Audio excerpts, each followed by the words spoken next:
네, 고성국 칼럼입니다. 네, 문수영 네 마음대로 해.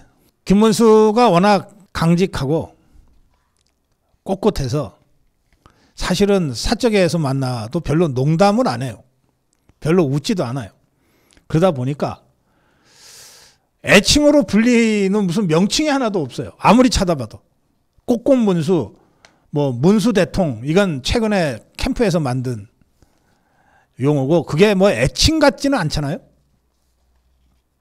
그래서 제가 제 마음대로 저는 뭐 한 40년 김문수 후보와의 40년 인연을 통해서 한 번도 제가 다르게 불러본 적이 없습니다. 국회의원 할 때도 문수영이고 장관 할 때도 문수영이고 저 백수로 광화문에서 소리 칠 때도 문수영이었기 때문에 그냥 문수영이라고 제가 부르겠습니다. 그러고 보면 윤석열 대통령도 별로 애칭이 없었어요. 그나마 좀 애칭이 있었다면 서결이 형입니다. 서결이 형. 그냥 더 좋은 애칭이 있으면 여러분들이 만들어서 쓰시면 제가 따라가겠습니다만 오늘은 그냥 문수영이라고 하겠습니다. 문수영 네 맘대로 해. 윤상현은 페북에 이런 글을 올렸습니다. 대선 승리를 향한 우리의 여정은 지금부터 다시 시작입니다. 당원 여러분의 공정과 상식이 국민의힘의 정상화와 미래를 열어줬습니다. 시비, 과거의 시비는 마음에서 지읍시다. 우리가 나눈 이견 모두 대선 승리를 위한 간절한 열망에서 비롯된 것이었습니다. 미워하지 맙시다. 시기하지 맙시다. 서로를 이해하고 용서하며 하나로 나갑시다. 남은 기간 22일.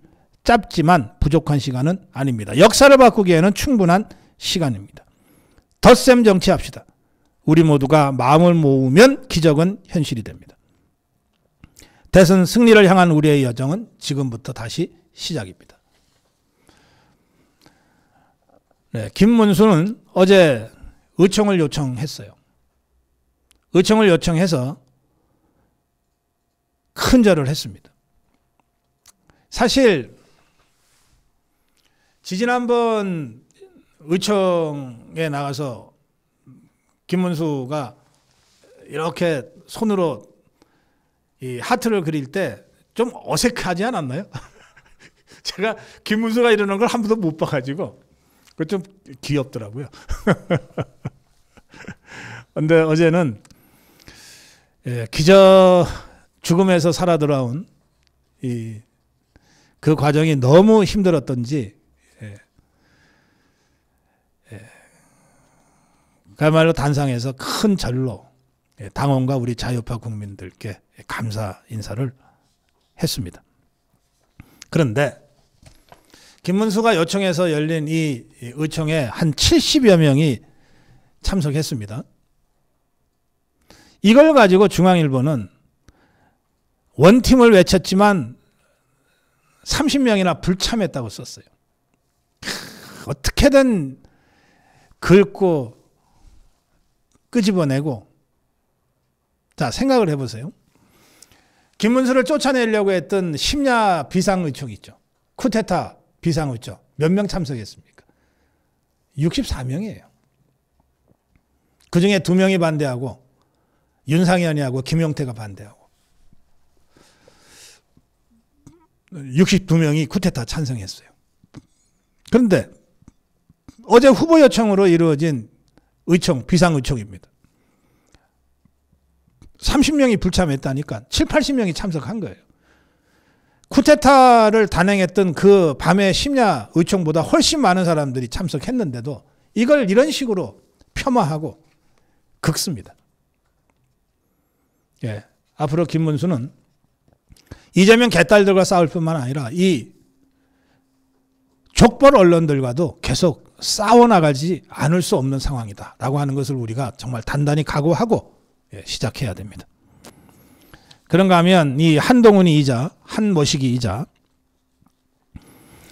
김문수에게 페북에서 이렇게 요구했어요. 계엄과 탄핵 반대에 대한 대국민 사과를 하라. 탄핵 반대한 그동안의 김문수의 행동에 대해서 대국민 사과를 하라고 요구해 나섰어요. 또 윤석열 대통령 부부와 절연해라. 그리고 대선 경선에서 즉각 단일화를 내걸고 당선된 것에 대해서 사과하라. 이 한모시기가 이렇게 페북에 올리자 한모시기 똘마니 중에 하나가 만약 김문수 후보가 윤 대통령 명예회복 등을 전면에 내걸거나 탄핵 반대 입장을 고수하면 친한계는 협조하지 않을 것이다. 쌍권의 쿠데타에 이어서 한딸들의 발목 잡기가 시작됐습니다. 그럼에도 김문수 역시 대인배답게 자기를 죽이려 했던 권성동이까지 품어 안았습니다.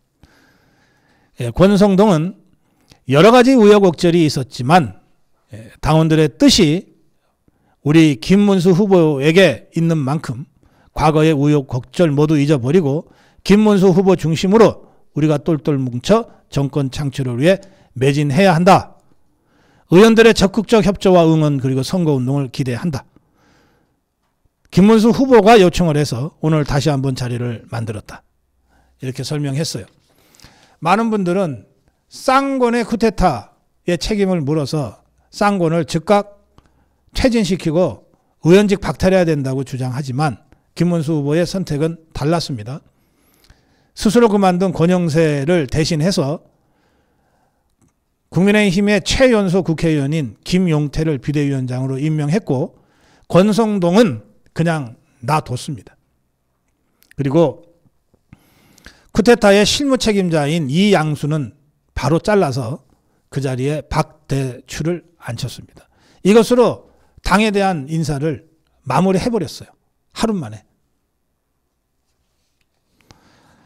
그러면서 김문수는 의총에서 큰절을 하면서 대통령 후보로서 더 넓게 품지 못한 점을 진심으로 사과드린다. 경선 과정에서는 때로 의견이 다를 수도 있고 말과 행동이 상처가 남길 수도 있는데 특히 국민 여러분이 얼마나 애를 태웠는가. 진심으로 사과한다. 더 잘하겠다는 다짐의 큰절을 국민께 올린다. 큰절을 받아달라.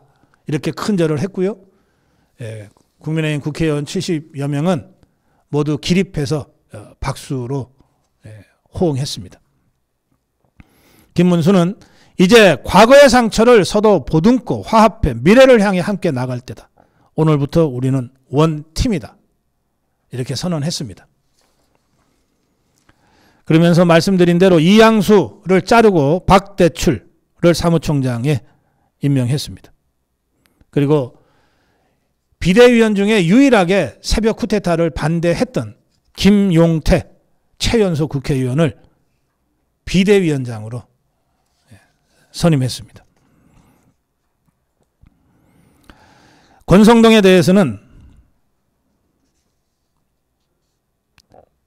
지금 원내대표를 다시 선출하는 것은 이미 대선이 시작된 상황에서는 부적절하다. 권 원내대표가 소속 의원들이 모두 대선에 매진할 수 있도록 해달라. 이렇게 당부하면서 재신임했다고 밝혔습니다. 이 김용태 비대위원장 35살 초선이 당의 비대위원장이 됐는데 이 김용태는 지난 9일부터 이어진 후보 강제 교체 상황에서 비대위원으로서 후보 교체 쿠데타 상황에 유일하게 지속해서 반대를 했던 정치인으로 이렇게 알려졌습니다. 이 김용태는 김문수가 직접 만나서 비대위원장을 맡아달라고 했고 그리고 그 상황에서 김용태가 이렇게 김문수에게 국민들이 국민의힘에 많이 실망한 이상 당을 개혁하기 위해선 후보 생각과 다른 메시지가 나갈 수도 있는데 괜찮겠습니까? 라고 물어봤고 김문수는 괜찮다. 힘 실어줄 테니 마음껏 정치개혁을 해보라. 고 해서 비대위원장을 맡게 됐다. 이렇게 설명을 했습니다. 자,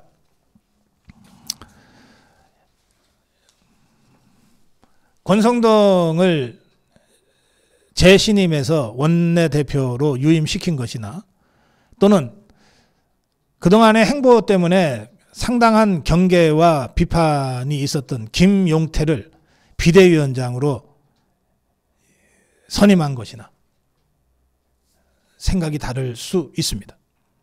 저는 이 시점에서 이렇게 말씀드립니다. 무조건 지지해라. 김문수의 결정이라면 무조건 지지해라. 조건부 지지는 지지가 아니다. 조건부 지지는 지지가 아니다. 그거는 협상이다. 그런데 우리 자유우파는 김문수와 협상해야 될 상황이 아니다. 그럴 여유도 없다. 이미 전쟁은 시작됐고 우리는 김문수를 부활시켜서 선택했다. 그렇다면 설사 김문수의 100가지 결정 중에 한두 가지가 내 마음에 안 든다고 해서 그거 시비 걸고 나서지 마라. 무조건 따라라. 무조건 지지해라. 이것이 진짜 지지다. 그래서 제가 이렇게 주장합니다.